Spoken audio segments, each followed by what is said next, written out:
everybody. Bob Ufer here in the chilly snake pit of Columbus, Ohio. Elliott has the first down and more, and Elliott's going to have a touchdown. Carr, watch out! Blake Carr, blazing speed. Can he get there? No, but he's down at the Ohio State 11. Samuel cuts it back. Ohio State wins. Stroud in trouble, and Stroud is sacked again. There's nothing quite like the game. Michigan versus Ohio State, the game of the day, the game of the year, the game of the decade. Call it what you will. This is The Rivalry, sponsored by Elevated Integrity Construction. This is the Rivalry Podcast. Jace, and this is not JP. No. Mitchell Wilson It's joining us back. today. The OG. The OG. Mitchell and I started this podcast in 2018. It's been a while. And then we kicked you out. Yeah, of course. Of course. No, it's good. It's good to have you back. JP is out today, and so having you on as a guest actually timed up really, really well. Perfect. It was my plan exactly. I'm going to own your soul by the end of this podcast. I don't know about that. It's going to be great. I hope you think so. Before we jump into it, by the way, make sure that you are following at RivalPod on Twitter, on Instagram at 1049 The River. Make sure that you subscribe and tell friends so other people can enjoy your garbage-free sports podcast all about the Michigan-Ohio State football rivalry. Before we get to Wheel Route, big thanks to our friends at Elevated Integrity Construction for sponsoring Season 4 of the podcast. They do not only the construction, but also the design element as well. Home build, church build. If you have got a project, go with integrity. It's elevatedintegrity.com. Fantastic. This is your first wheel route here, Mitchell. We're in it. This is just a little icebreaker that we do. Brought to you by Yellowstone, streaming on Peacock. Hey, because we right. still, It's fantastic still show. are not paying for the College Stadium on your version. bucket list. College Stadium on the bucket list. You go first. It's Happy Valley, man. I mean, when you've got... Okay, there. Can I have two? Sure. You know what? You're a It's guest. a coin This is flip. one-time thing. It's a fine. coin flip. For an entire game, I want a whiteout at night at Penn State. Okay. Because that environment just looks to be absolutely insane. If it's for the first 10 minutes... It's going to be Virginia Tech because their entrance of Enter Sandman is unreal. It's unbelievable. I don't know who Virginia Tech was playing the other day, but I turned it on and Malachi, my 3-year-old, was there. And I said, buddy, you got to watch this. And he loved it. It's amazing. He The whole thing is just He wanted to moving. watch videos of that for days. The It was structural fantastic. engineers that built that place had no idea. They had to have no idea of how intense. Have you been there or no? I have. Just I on the haven't. bucket I've just list. seen it Okay. online, and I can't imagine what that's doing to the metal. They have to replace it every year. I mean, My gosh. it's insane. I'd say Penn State as well for me, and we've had this come up before. We've got, it's not a night kick, it's a noon kick, but the Ohio State Penn State game in a couple weeks. JP and I will get to go there and experience not quite the whiteout, but still, I mean, just a phenomenal experience. I think beyond that, Death Valley LSU. Yeah, that'd be cool. I think that's a good one, especially you get a night one. That'd be pretty they just cool. love their college football, and I mean the Rose Bowl. Yep. The Rose the Bowl's Rose gotta be Bowl's on a there classic. too, right? You gotta have it. All right, so there's your wheel route. Let's start, Mitch. Let's talk about Michigan first, because Michigan is coming up on a bye week here. I was gonna say you gotta move the mouse. I'm sorry. Listen, stop. Let's go full screen. The people that are just people just listening to this are like, what are they talking about? love it. Hey, make sure you're watching on YouTube. Hey. Ring that bell. Let's start with Michigan, because Michigan is coming off a big game and is going into a bye week. Michigan and Penn State this weekend. Top 10 matchup, undefeated teams. Penn State came into this game with the number 5 rush defense in the country. I think they'd given up like 85 rushing yards total over their first 5 games. They gave up more than that this week. They did. 418. It was a lot.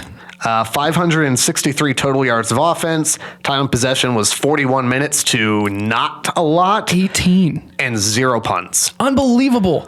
So again, you're obviously a huge Buckeye fan, graduate of an Ohio State University. Yes, of course. What are you taking away from this game? Like, are you actually impressed by Michigan here? Will you give some credit? I am impressed because Ohio State and Michigan had been in a kind of a similar spot all season of we were really stoked about our teams on a lot of levels. fundamentals.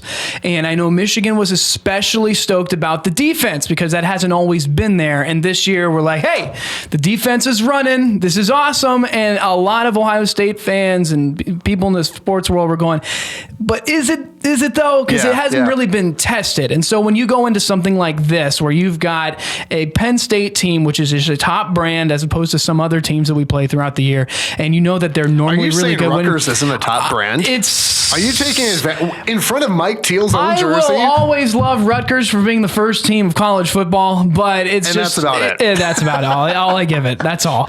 So JP's going to hate this episode. I think that Michigan moved the needle a little bit this last weekend. I think defensively it was impressive. I mean, 10 points against Penn State at Penn State is always impressive, but what impressed me the most was the run game. I'll be honest, I haven't spent that much time watching in-depth Michigan.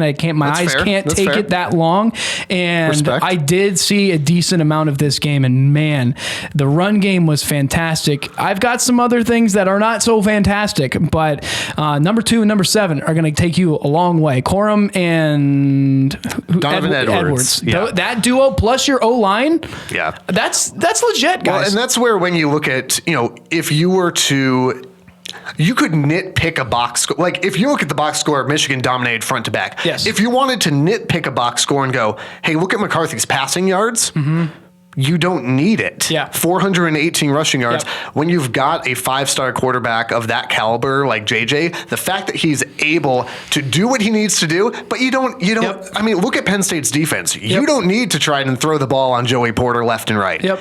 It's the same sort of thing that Ohio State got to experience back in November, which is, if you can't stop it, why would we move away from it? Yeah, and it feels weird being in this room for the first time when that has happened. I'm really glad that this is when you're here. It was a really timely exodus for me. Life threw some curveballs. The Lord saved me from what was about to happen. Of all the years that we didn't do this podcast, trust me, I thought about it. It was nice. But Michigan on the defensive side, I mean, Penn State is no slouch. Sean Clifford is an enigma as a quarterback. Yeah. Sometimes I think, oh my gosh, he's CJ Stroud, and sometimes I go, he's Spencer Petras with legs. And I think he's probably more Spencer Petras with legs. But look at some of the guys that they have, though. Parker Washington is going to be a high NFL draft pick. 100%. 3 catches, 33 yards. Yeah. That's it. It's incredible. Nick Singleton is a 5-star running back, true freshman.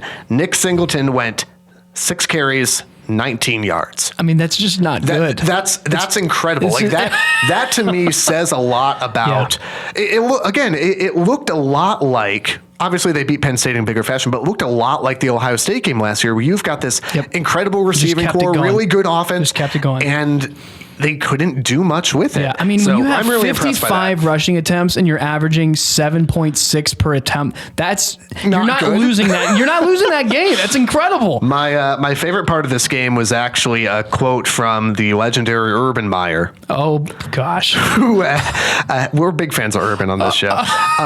Who ahead of the game said, and I quote on Big Noon Kickoff, "We all agree Penn State will shut down or slow down the Wolverine run game." You just can't. No doubt. You just can't say things like that. 418 yards, Urban. Man, there's a kicker for you. How about that? I will say, though, some plays by the quarterback, McCarthy. From JJ? Yeah, not the greatest decision making. One in particular stands out for sure.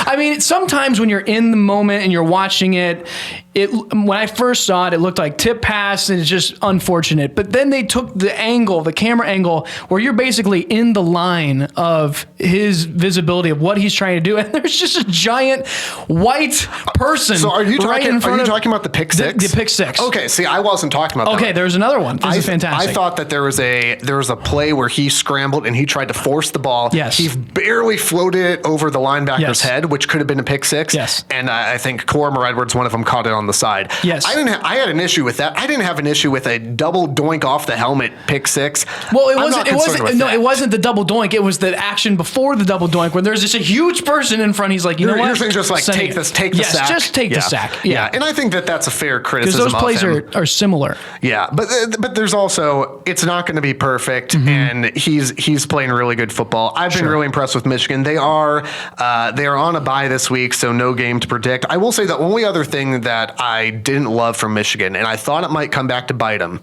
was the red zone field goals are still an issue. Yeah. Where you've got to convert those into now. Not everyone. There's also a decent amount of penalties. There were a decent amount of penalties, but especially when you get the ball, not even just like inside the 20, but I'm talking about like inside the 10. You've got to be automatic. You've got, especially with the run game, you've got to be creative. Running into the stacked box, I get that that's your bread and butter. You got to look for Schoonmaker, look for the tight end. You got to do something a little bit more creative in there. I mean, even so, it's hard to complain about a game like this, but if we're gonna find anything, it's wild how field goals can be so important. I mean, even so, did you watch any of the Tennessee-Alabama game? Yeah, I watched just about all of it. Talk about a boxing match. It was so awesome. Also, where did Tennessee come out of nowhere? I didn't even know they were a Division I program. Here's my favorite place to watch the Tennessee-Alabama game is a bowling alley, because that's where I happened to be when that game was on. And it was on all of the projector screens. Birthday party? It was fantastic. Okay. And I was at, don't knock bowling. All right. It is an objectively good game. Speaking of bowling, we'll talk about Rutgers here in a second. But anyway, we're watching this absolute boxing match, and then they drive down, and they have 2 seconds left on the clock, and they're set up for this long field goal. And I have to say, it was the least satisfying field goal to watch for a win. I thought it was blocked. Because it came out and it was spinning slowly sideways. I actually couldn't believe how straight it went with how bad of a kick it was. As soon as I saw it start to do that little whirly thing, I was like, because your depth perception when shot is behind the kicker, you can't tell. No. And I was like, he blocked it. Yes. And then I saw everyone start cheering. I was like, hands up. How in the world did he power a dead duck through the goalpost? So, I mean, even they are able to take Tennessee. bad kicks and make them good. Michigan's just got to get to that point. Something I did see that was interesting, and maybe we can transition into Ohio State at this point. Michigan right now has the number 6 rush defense in the country. Ohio State has the number 9 rush defense in the country. So as far as that goes, Michigan has the upper hand. Michigan has the number 9 rush offense in the country. Ohio State has the number 15 rush offense. So the rushing world overall, Michigan has the upper hand. Top 5, Air Force, Army, Navy. All of them are rush offense. That makes a lot of sense. A lot of sense. Passing, though, here we go. Passing. Ohio State is the number 7 pass defense, and Michigan's the number 9. So it's really interesting how the rush, you guys were 6 and we were 9. Passing, we're on defense, we're number 7. You guys are number 9. Really similar. I am shocked that Ohio State is number 7 pass defense, because that's been the biggest liability so far. It's been that's crazy to watch. So I'd be interested at what stats went into that. And then here we go. As far as passing offense goes, Ohio State number 15. And defense, or in Michigan is it's just not in the top 50 on passing offense, because you guys are running a million miles every game. And again, I get that some of that's against UConn, but no self-respecting program would give up 5 rushing touchdowns. Okay. Yikes. And so anyway, all I'm getting to here is that rushing defense and offense look pretty close, mirrored image. Passing offense, however, that might be the strength that puts the Buckeyes over top. You realize that the Michigan Wolverines, anyone on this team, was not even a thought in their parents' minds the last time that Michigan played at Ohio State. The last time they won playing the last time State? they won they playing at Ohio State a couple years ago. No, you meant 2000 is the last time Michigan won in Columbus. 2000. Y2K. It's been a while. It has been a long time. It's not just a game, it's the game. You're listening to The Rivalry. Speaking of passing offense, here's where I think this weekend could potentially be interesting. Yeah. It's Ohio State and Iowa. Ohio State is opening as 27-point favorites right now. I saw 29.5. Has it already moved since 30 minutes ago? Well, that was according to my my favorite sports telecaster. What was this? Oh, gosh, I had it. It's gone now. I see clearly your favorite, clearly someone that you look up to. Here's the deal. Ohio State is going to try and air the ball out, because that is what they do best. What they do. I am interested to see how that goes against Iowa's defense. Iowa's an interesting football team. They always are. Iowa just lost a 9-6 football game to Illinois in the year of our Lord 2022. So the reality is that Thrilling. Here's how much Iowa has scored in their 6 games so far. In order, they have scored 7. I did the same 7, thing. 27, 27, 14, and 6. Which their strongest game, 27 against Rutgers. ye old Rutgers. So they're averaging about 14 points a game. So the reality is that if Ohio State can score 2 touchdowns, they will win. Do we think? Share on Twitter right now at RivalPod if you think Ohio State can score more than 14 points this week. I mean, they're allowing 9 points per game according to the stats. That's the interesting thing. But Ohio State is scoring almost 50 points a game. I know they are. Cooper DeJean, Kayvon Merriweather, legitimate NFL type corner, safety, secondary, whatever. I think that the only way that Ohio State loses this game is if Ohio State beats Ohio State. There's another way. Is there? There's another way. Let me finish this thought first, but cool. Glad to have you back. Thanks for just inserting yourself there. That's great. Yeah. The only way I can see Iowa winning this football game, and I don't see it happening, is CJ Stroud is going to have to just have a mental collapse. He's going to think about the big Iowa win. Now, Iowa had a much better offense, but think about the big Iowa win in Iowa City a few years ago. 2017. That game started with a pick 6. Now, I'm not saying it has to start with a pick 6, but it's going to have to start with some sort of turnover. Iowa's going to have to get the ball turned over 2, probably 3 times. You commit 2 or 3 turnovers, you're in danger of losing to that team because that's what Iowa does. Yeah. Michigan beat them de facto 27-7. Okay? De facto 27-7 because they didn't turn the football over.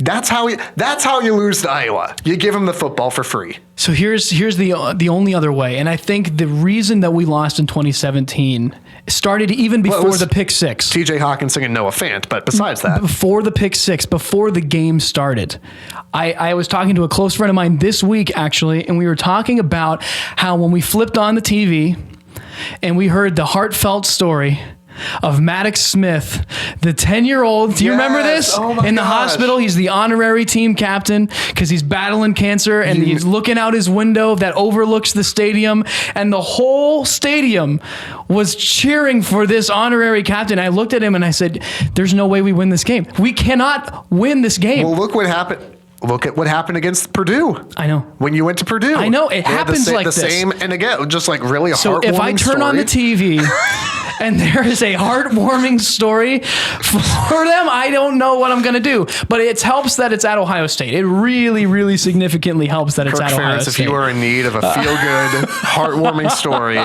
please call the Rivalry Podcast. I will find one for you. That's the only. Other than that, this is just an absolute grudge match because there are certain plays, there are certain games, and when you are a fan of football that ever live in your mind, and that particular game, that pick 6, and then the rest of what happened after that lives on in my mind of, man, this was unexpected and this stings a lot.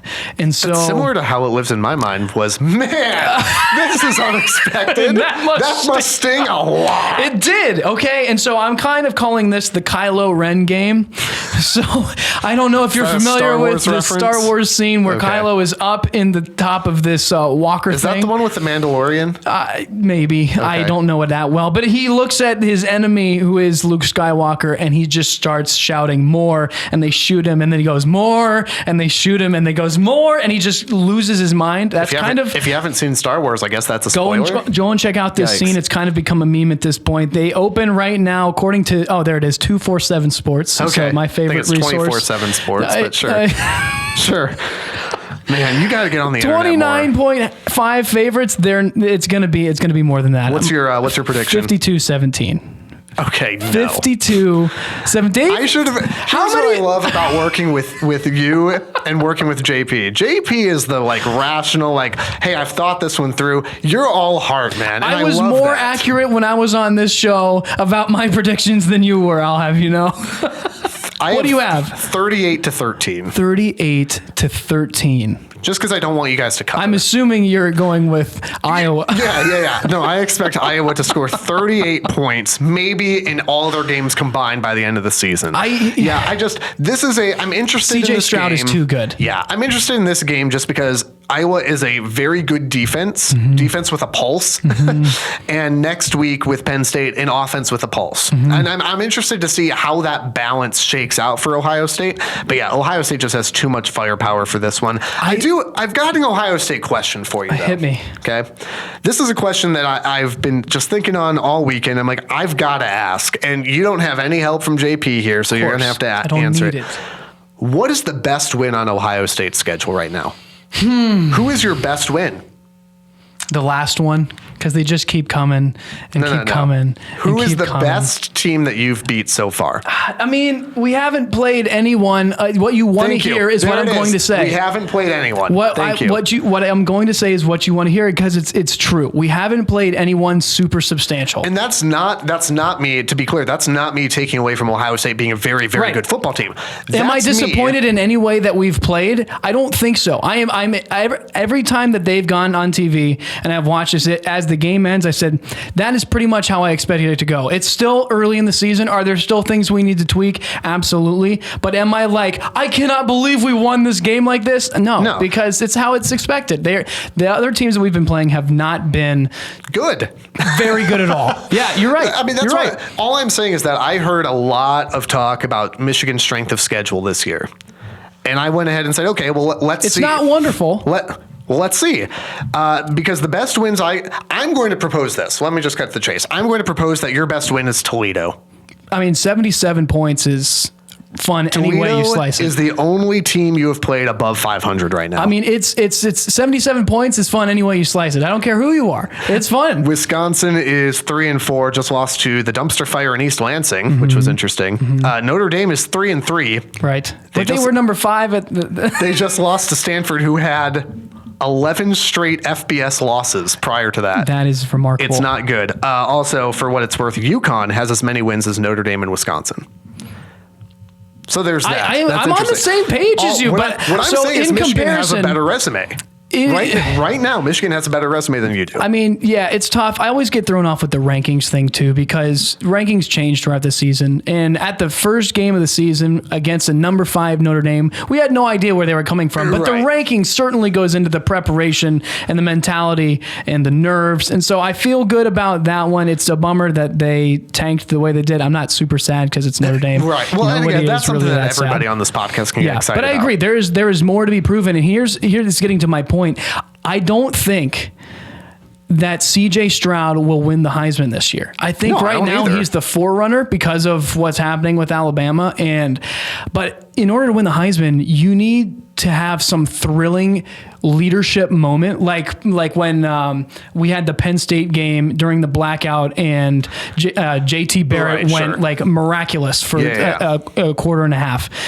Our team this sounds so arrogant. Our team is so good that every team we play, it's like score, win, boring. They're boring football games to watch. Because you're playing terrible football teams. Exactly. And so basically, CJ just needs to put a whooping on that team up north at the end of the year, and hopefully that solidifies what he did. If he does that, he can have the Heisman because that would be substantial. Absolutely for it. He will finish. I'm not saying that that Blake Corum will win, but Stroud will finish behind Blake Corum in the voting. I don't know that Corum will win, but I'm telling you right now, Stroud will finish behind Blake in the voting. If Stroud beats Corum, there's no way that happens. That's what I'm saying. There's no way that happens. Prove to me you can stop the run. I don't buy it yet. But prove to me you can stop the pass. You're not in the top 50. How many? Never mind. We're not even going to go into that. Let's transition to Rutgers to the Rose Bowl. I would love to. I still feel like we have to do. I would love to. This segment really is Rutgers to literally any bowl at this point. Yeah, I'm good with that. They are in trouble because they have not played the best of their schedule yet. They still have not Ohio State. They still have Michigan. They still have Penn State. They've got Minnesota in there. Michigan State and Indiana. this week. It's not looking good. It's not, but neither is Indiana. Indiana doesn't look good either. It's true. This is a must-win. This is a battle of the bottom of the barrel, and I'm not entirely confident. I want them to win, just because who doesn't love Rutgers in some part of their heart, at least a little bit? I would love Rutgers to win, but I don't think they're going to. You're going to take Indiana in that one?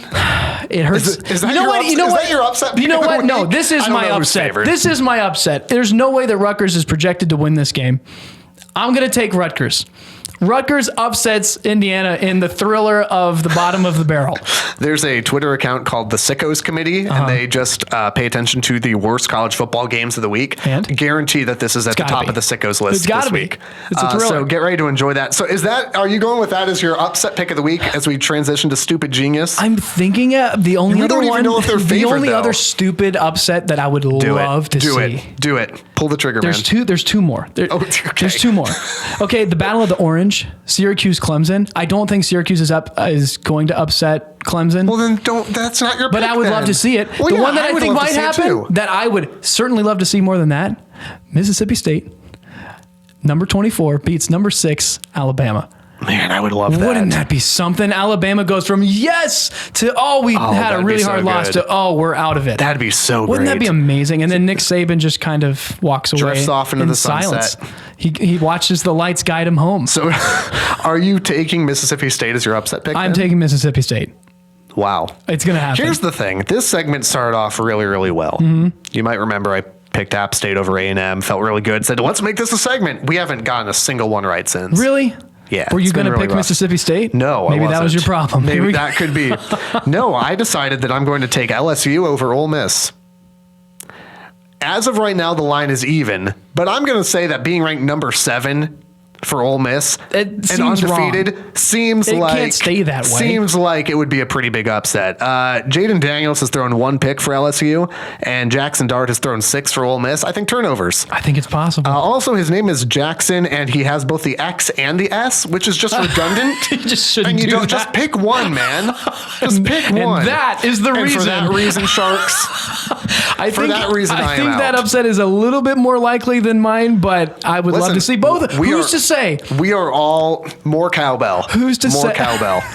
By the way, failed to mention this, but you can on Twitter at RivalPod or on Instagram at 1049 The River give your score prediction for the Ohio State Iowa game. Doesn't even have to be a good prediction. Did you hear what we just said? It's pretty Doesn't bad. even have to be a good prediction. We'll buy you lunch from somewhere. I think it's Chick-fil-A this week. The bar is set low. You're going to get lunch from somewhere. Make sure you follow. Make sure you subscribe. All that good stuff. Mitchell, thanks for being here. Happy to be here. Enjoy the games this weekend. The Rivalry is a production of River Radio Ministries. Want live updates from the show? Follow us on Twitter at RivalPod for live tweets, score predictions, contests, and more. And make sure to follow us wherever you're listening now for new episodes every Wednesday. And if you like what you're hearing, tell a friend so they can listen too.